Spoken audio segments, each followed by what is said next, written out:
I'm Manny Ax, I play the piano, and this is Living the Classical Life.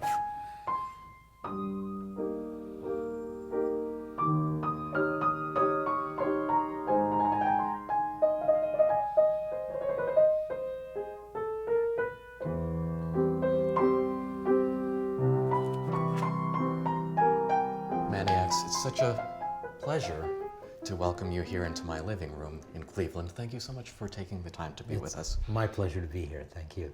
When I heard you play here last in Cleveland, I believe it was the Haydn D major.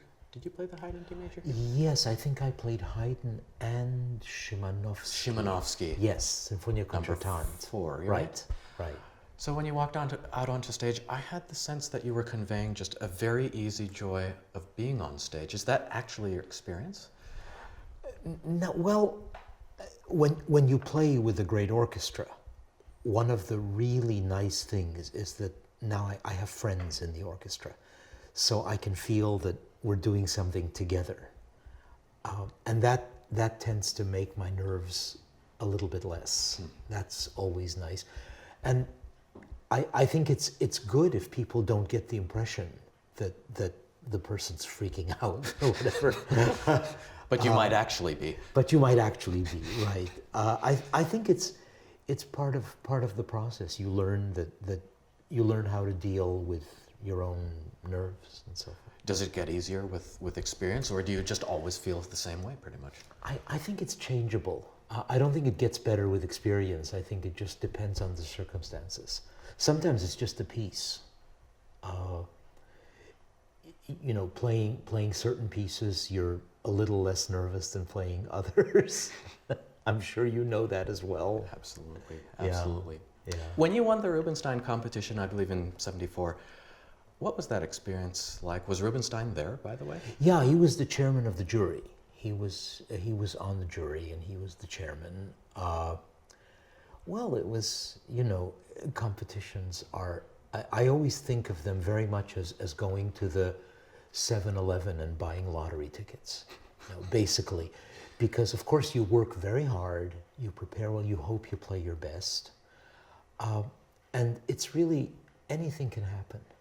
Did you go into it feeling a sense of pressure that you had to prove yourself and succeed? No, I don't think, you know, I didn't know at the time what it was like to really have that kind of pressure. I mean, you go to these competitions for one reason only, hoping that somebody will hear you, like you, and get you some concerts.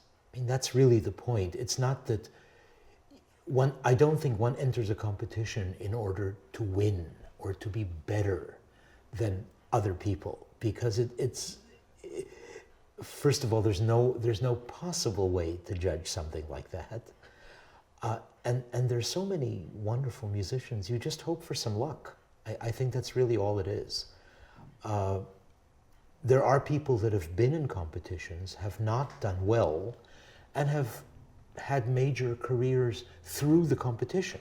You know, someone heard them, someone liked them, or the press liked them, or whatever, and they begin to play. So whatever way gets you the chance to perform is really the point. Because I can think of several examples where a pianist did not win the first prize or any prize at all, and they went on to a more happening career than the one who won. Absolutely, and that happens. I won't say all the time, but it certainly happens. Okay, so that's an unusually healthy look at the world of competitions. Do you think that your own students also share that type of view towards them, or do they feel more pressured? I certainly try to instill that. If I talk to young people, I always say, look, basically you're buying a lottery ticket. All you can do is practice really, really hard, hope that you play really well on the day, hope that enough people like the way you play to have you advance, and that's not up to you. So all you can do is work hard and try your best. So let's take the example of a young aspiring musician who has a lot of ambition. Yeah. How do you pace yourself with your work in terms of Not, let's get right to it, not injuring yourself by not pacing yourself. Oh, you're just talking about physical On a work. physical level, I can think of people who, through a lot of ambition, just want to practice as much as possible. Yeah, tough to say. I'm basically a very lazy person. So I have to have a real regimen in order to get a lot of practicing done. It's a funny combination. On the one hand, I'm lazy. On the other hand, I feel guilty about everything. So it seems to work out back and forth. I get up in the morning, I have coffee or I have breakfast, and I get right to it. If I don't do it, I feel guilty the rest of the day.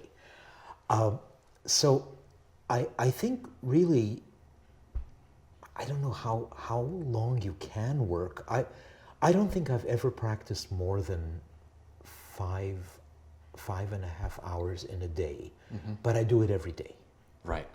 I think that for someone like me, again, it's different with different people. For someone like me, an hour for 5 days, an hour a day for 5 days, is much more valuable than spending 5 hours in one day on a given piece. So I'm not a fast learner. You're not? Not at all. I'm very, very slow. But what do you do when you have sharp deadlines? I don't think I have deadlines. In the sense that I won't agree to play anything unless I have a lot of lead time. That's really the only way I can do it. And the only time I'm really under the gun is with a piece that's new and doesn't get delivered. Right. And then you kind of do your best. I don't know. But I have no answer, really. But for example, I know that you play a lot of new music, and oftentimes those composers are working their own deadline, and then they can only get the score to you sort of last minute. That's just what I meant. If it's a new, if it's a brand new piece, you hope you make it. That's really where I would be. I've never had the occasion yet with let's say a piano concerto where I've had to say, I just couldn't get there. I got the music too late to play the scheduled performance. Hasn't happened to me yet, but I could see it happening. I did the premiere of the Penderecki piano concerto in 2000 it was, and he literally was sending pages on the day of the first rehearsal. That's incredible. Which was kind of crazy, but it wasn't. It's something you could do. But I've got this piece by H.K. Gruber, which I've been playing this year and will play this year, this fall as well. And that was very difficult, and it was a 10-year process. He kept not delivering. So it wasn't really my fault. He would say, I can't get it done in time, so we had to cancel. And all these orchestras waited for 10 years, actually, to get the piece done. But finally, he got it to me 3 months before, and it was okay. Do you feel like you handle these pressures well? That kind of thing? Yes. Not so well. No, I'm not good. I get very nervous when I play. I usually get nervous before concerts. I need a lot of lead time, so I'm not good at dealing with extra pressure. It's pressure enough just to go out there, I think. How do you monitor your own development as an artist, or are you thinking about these things? I know that most of us don't like to listen to our own recordings, but I listen all the time to concert performances that I do. For me, that's the best way to learn. And not so much the practicing. I don't tape myself practicing, but when I have a recital program, I really do try to get recordings of those things just so I can listen back. And what I usually find is that, sad to say, I'm making the same mistakes that I've always made and focusing on the wrong things that I've always focused on. Yeah. But I keep trying. Do you get discouraged when you listen back to your recordings? I know I do. Sometimes, it's very humbling. Yeah, sometimes I get discouraged. but never to the point of saying I'm giving up. If I get discouraged, but I say that means I just have to go back and work on these things differently or more. So you've never had a period in your career in which you felt, am I really doing this and can I go on? No, that's never happened, but I think I was very lucky. I did quite a bit of accompanying when I was in my early 20s. I worked as a studio pianist for a couple of teachers at Juilliard, for Leonard Rose, for Dorothy DeLay, and then a little bit of stuff like ballet classes, but not so much. And then I was lucky enough in my early 20s to get a place with young concert artists. And that was fantastic because you don't make very much money, but you get a lot of experience. You travel, you really learn about playing concerts. And then again, I got lucky with the competition, with the Rubinstein competition. And there, I think in those days, competitions were more helpful than they are now because there were less of them, simply that. So if you did get a high prize, you would get occasions to play, you'd get performances. If you think of how you were playing at the time that you won that competition, do you feel as though most of the hallmarks of your style today were there and formed? It's hard to say. It's hard to say. I've listened to a couple of recordings that I made just after that. So in 1976, I made a record. In 77, I recorded the Chopin concertos, and I've heard them, a couple of times. I think they're not terrible,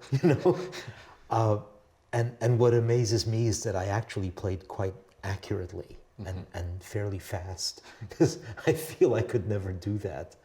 But I guess I could at one time.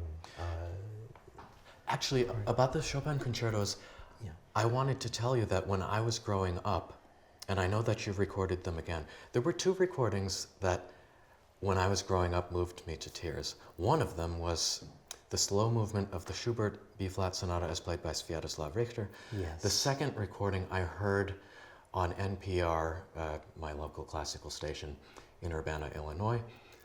It was your recording of the Chopin concerti that you made on a period instrument. Yes, yes. My question is... It's very kind. To me, the inspiration that you reached there begged the question, is there a gestation period for performing and recording the pieces that mean something to you? Yeah, well, I do think that certainly in my life, and I think probably in most pianists' lives, Chopin plays a large part.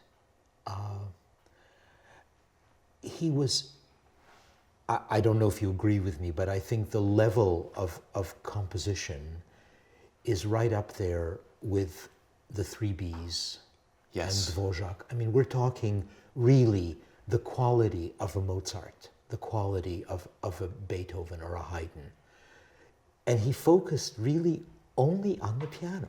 There are so few pieces that have anything to do with anything other than a piano. And I think it just speaks to, it speaks to all pianists. So the Chopin concertos have, yes, they've been a large part of my life. A lot of Chopin has been a large part of my life. But that must be true for almost everybody, don't you think? I think so. Yeah. I heard many pianists saying that one must always be playing some Chopin because it contacts the soul of the piano. And of course, physically, it's probably the best music for a pianist. I think one of my great regrets is that I did not play a lot of Bach. And my other regret is that I didn't play all the Chopin etudes when I was really young, when I was a kid. Because I do think that for piano playing, there's nothing better. It's somehow he understood the hand and the way things lie for the physical part of playing the piano better than anybody.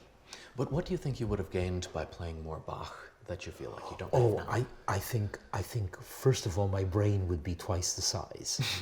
I think just having to deal with all that information, it's so, the IQ is so high, you know. And of course, it's spiritually, there's very little as great as Bach. I'm sorry about it, and I'm learning it now. You know, I'm trying to play Bach every day, and learning what I can. You know, I'm doing a recital program this season, which will involve a piece of Bach. I'm sad to say I'll probably use music for it because I don't have the nerve not to, but I'm excited about playing it. What do you think of this trend that actually is becoming more and more common, bringing the music onto stage? I think it's perfectly fine. Obviously, I'm going to do it, but yes. I think it's kind of become a non-issue, especially now with there's this new fabulous app. I guess it's an app called Tonara, which is I don't know it. It was invented by an Israeli pianist, Ron Regev, who's also, I guess, a fabulous scientist, and it now turns the pages for you. So you have this thing that runs along the page, and you put the edition into your iPad, and the page flips when you do. Now wait a minute. Is this separate from the foot pedal? Yes, you don't touch anything. It just follows. It just does it. But what happens if, you know, when I play, I'm playing so many wrong notes that it doesn't know where you are? I play an enormous number of wrong notes, and so far it hasn't failed me. Really? Yeah, it's amazing. I've never. It's quite astonishing, and I think at this point you still need someone to program it. I mean, you need someone who knows how to put the piece into the app.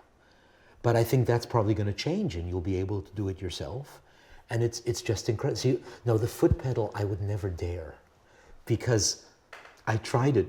I have one at home, and I use it for practicing. But the bad part is that when I actually have it there, that's all I can think about. I'm focused on when do I need to push the pedal, and is my foot in the right place, and all. So I don't think I could do it.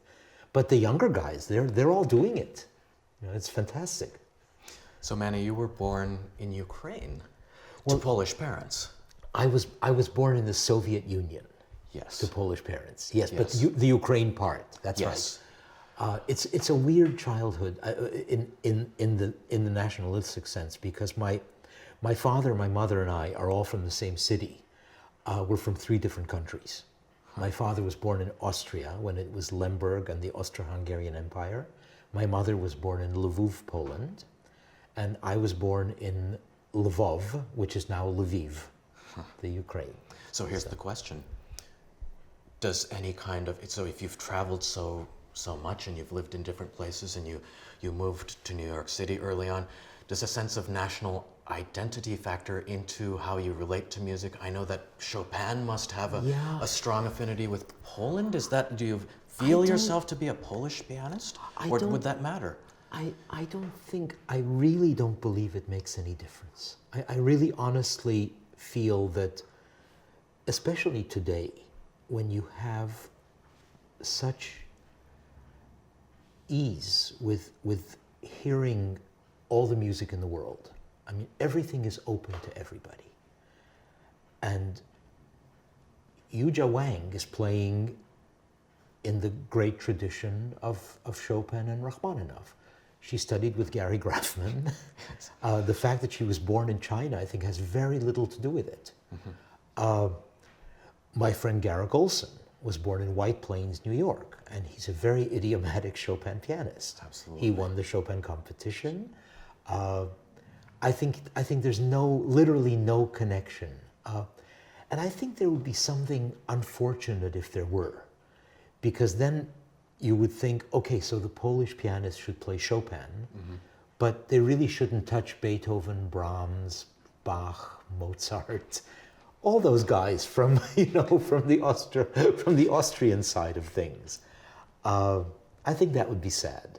Yeah, I'm trying to get a sense of how you were as a child. Were you the type of child who was totally carried away with passions and excitement for life and music?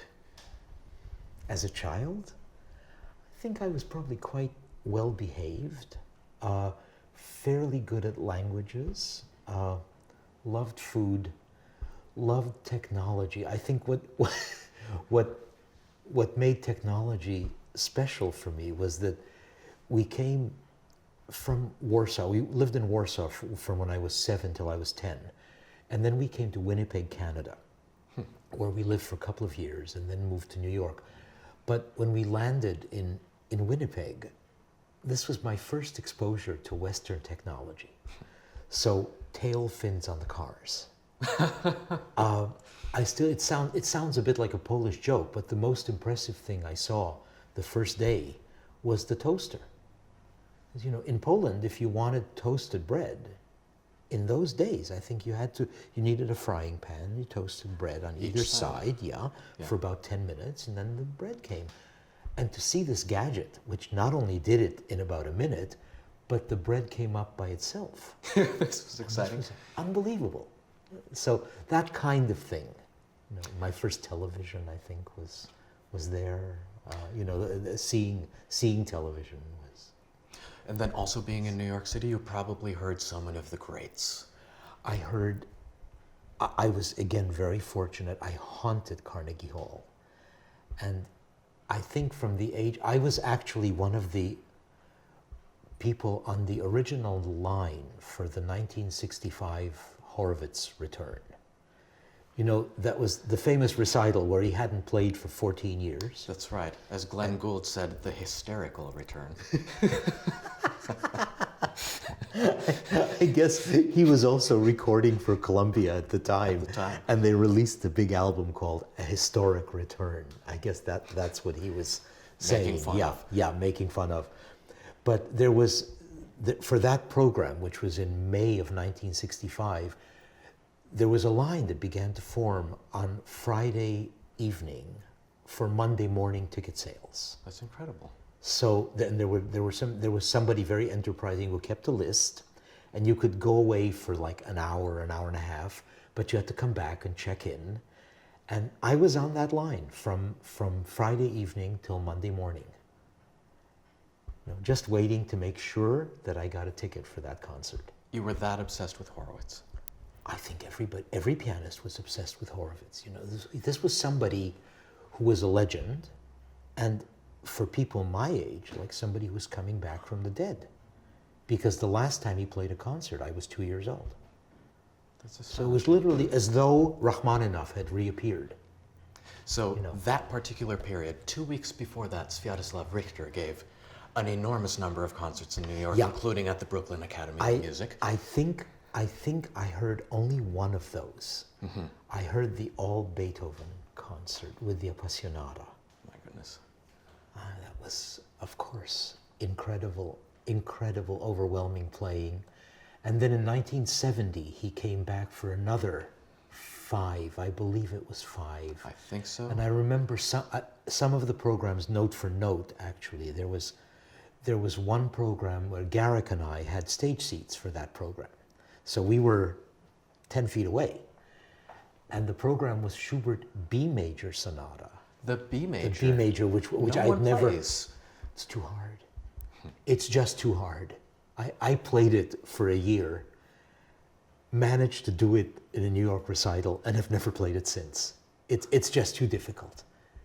It's annoyingly hard, because it doesn't sound hard, but it's awful. It's awful. So they started with that, then Brahms' Opus 118, and then the 4 Chopin Scherzi. It's amazing that you remember that. So what was it about Richter's energy that you witnessed from that close? Well, energy is the right word. It was as though, you can't explain these things, but he walked out and he's very sort of muscular. He seemed like a very muscular guy. You know, when you first saw him up. A very physically powerful man. Yes, just a powerful person physically. And there was electricity. There was a kind of physical electricity that came from him. And these are the things that are totally undefinable. You know, what does that? And And how do you get that from someone like him? And then a totally different, but just as big electric charge from Horowitz, who comes out sort of like this. You must have seen pictures, you know, walking slightly awkwardly, sits at the piano as though, you know, leaning slightly forward and never moves. And unless you're 10 feet away, like with the camera, you don't see the mouth is sort of going like that, and the tension is incredible, and he never moved. And that was the thing about this 1965 recital, was he started with that Bach Busoni, C major toccata. The range from the softest to the loudest was just indescribable. And I think part of that was that he never moved. I mean, he played softly, and then suddenly he would do this, and it was like a roar. And he was in the same position. He just didn't change. Okay, so do you think that this is an energy, the energy that we project to our audiences, with your particular audiences and the feedback I've heard, is yours is one of kindness? Can we determine this consciously, or is this just inherent to our musical personalities? I think it's probably inherent. I have to guess that it is, because all these people, Rubinstein was somebody I heard many times in Carnegie Hall over the years. I think I started hearing him in 63, 64, and all the way through the 70s until 76, until his last Carnegie Hall concert. What you got from him was something totally different. He would walk out to the piano, and before he played a note, you would say, this is going to be a wonderful evening, filled with beauty and excitement, and it's just going to be like this. And of course, a lot of it has to do with your own expectations. You know, when you come to the hall and you expect, and you don't even know if Horowitz is going to come out and play, you know, maybe he'll cancel at the last second. The tension is so incredible that you get it too. You know, it comes from you. So it's in both directions. If you wouldn't know, I wonder what that would be like if Vladimir Horowitz came out and you thought, I don't know, it's John Smith coming out to play. Right. I mean, you had no expectations, you just sat like this. I don't know, I think you would get, wow, this is amazing playing. But I don't know if the energy would be the same. It's just, which is why I often think that when you go to a concert, the way you feel is at least as important as the way the performer feels. So I'm a good listener. I like going to concerts. I expect to enjoy, I expect to like it, and I usually do. Okay, but that's the audience's perspective. Let's say you as the performer are backstage and nervous. What do you expect of yourself? Wait. I guess I expect to do my best. I expect to do as well as I can on the night. I do everything I can to prepare for the best possible experience. I practice hard. I try to take a nap, you know, I warm up, I do all of that. And again, you hope for the best, but sometimes it's just out of your control. Sometimes it doesn't go quite the way you'd like it to. I think for me as a pianist, one of the things I've been working on and struggling with is consistency from performance to performance. Yeah. How do you work on that? I think that's really a matter of practice and experience. So if I have, let's say, a recital program that I'm working on that I may have to do in the spring in a big hall, I try to play the program as early as I can, you know, months before, in a place where maybe I won't be as nervous because it's not such a big hall, or you just don't feel as nervous. You know, at least you hope you don't. And so you start learning about how the pieces feel in concert. And I think that experience helps tremendously. The first time I played the Brahms B-flat concerto, it was exactly. I mean, it was literally like being dropped into the middle of Lake Superior and saying, you know, which way do you swim? You know, you're going to go that way or that way to get to shore. It's horrible, just because you're looking at all the stuff you have to negotiate, and you don't know how any of it feels the first time.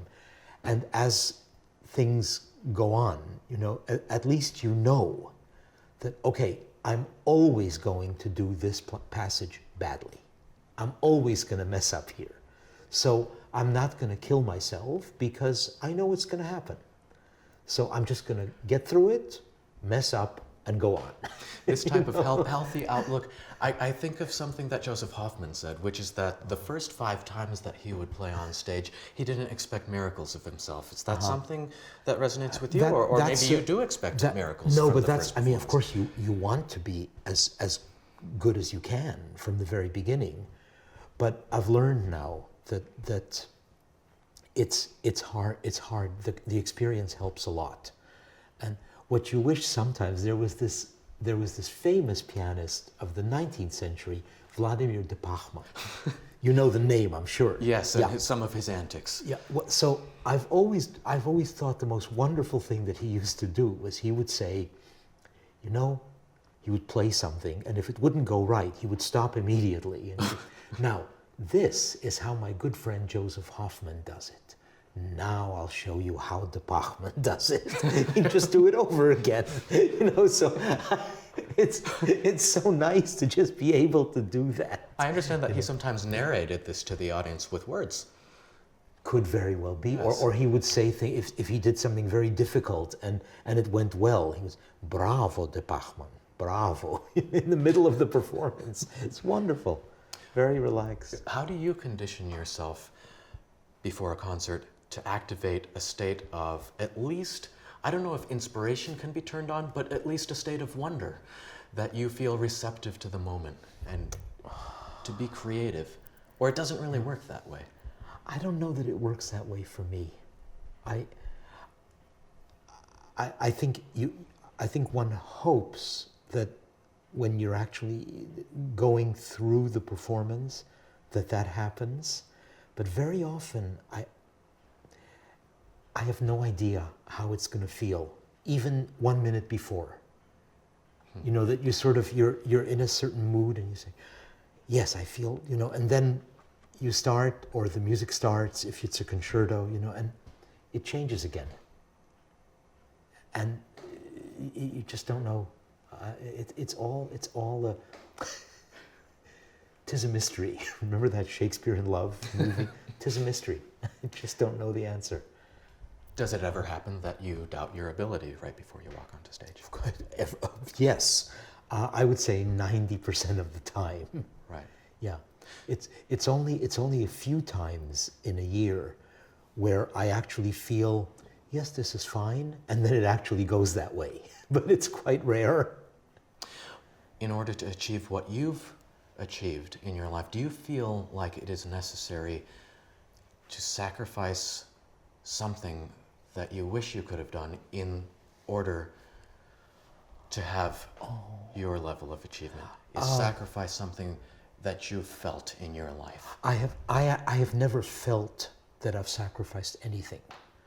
I have fantasies about doing a lot of other things.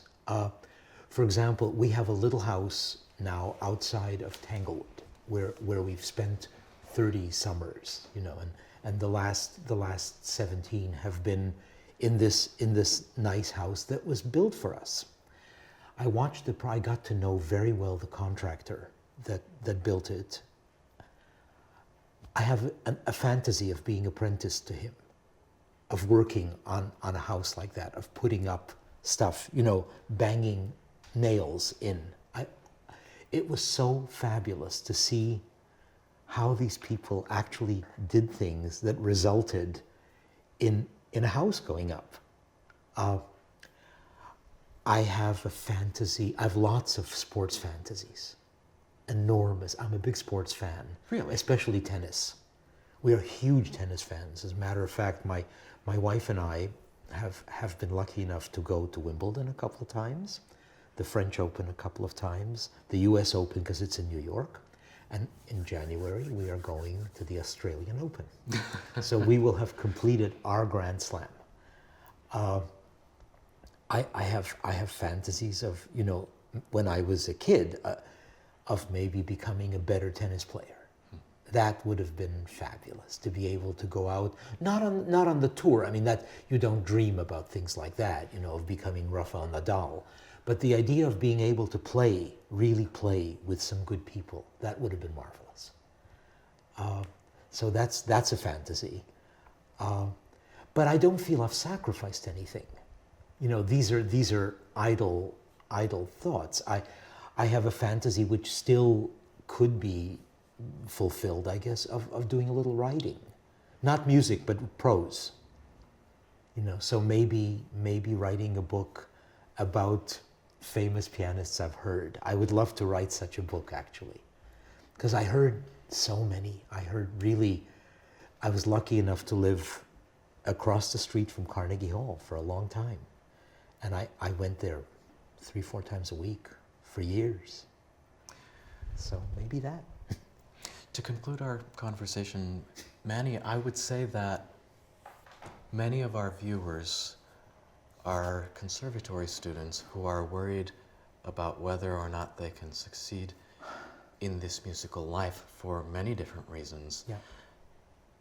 If you could think of something that has gotten you through your life as almost as mantra, or just a bit of advice that has helped you. With my teacher, he was always trying to instill into us patience in all matters. What would you say to your students and to all of our viewers? Well, this might be slightly a long answer. I apologize, but one thing that I see, generally speaking, is that I think the level of pianistic ability today, I've never seen anything like it. I don't think we've ever had. I don't know about history, but certainly in my lifetime, a general level of piano playing that you have now. It's, of course, you don't play better than Richter or better than Horowitz, but everybody plays so well now, and therefore there are a lot of people that will have a hard time just getting noticed, not because they don't play well, but because there's just a lot of people who play marvelously. So I think, well, if you ask for advice, I guess my advice would be, yes, patience is always good. It's always wonderful, but also to realize that when I was young, the way we thought about having a musical pianistic career, we had blinders on. You know, we practiced our pieces, and we went to competitions, and if we were lucky, we did well, and then we would get some concerts and maybe management, and things would keep going. I think people today are beginning to see that there are many ways of becoming interesting musicians, and musicians who have places to work that are not confined to this traveling around and playing concerts. You know, what you're doing is part of a musical career, and that's wonderful. You know, you also play the piano and you have concerts, but you're doing this, it's great. There are other people I know who are starting their own concert series, who are going to various places that maybe have never experienced piano recitals, and trying to instill in people a love for what we do from a different angle.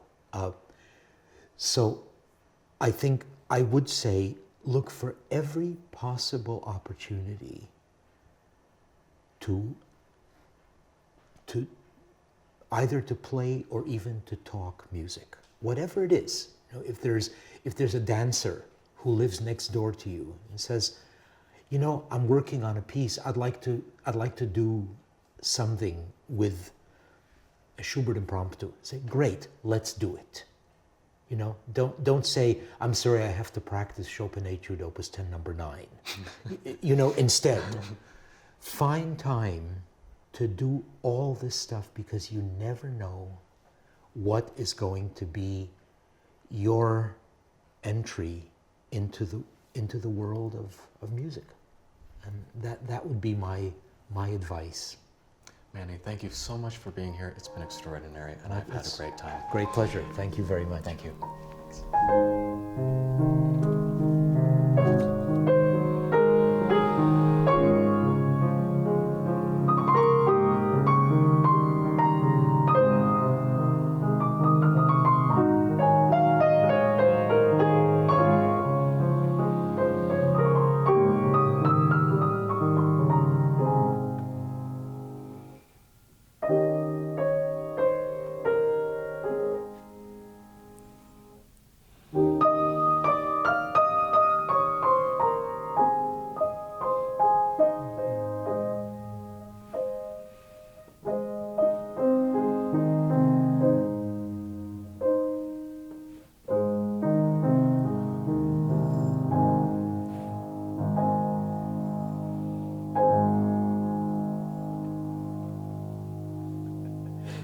Awesome. It was fun.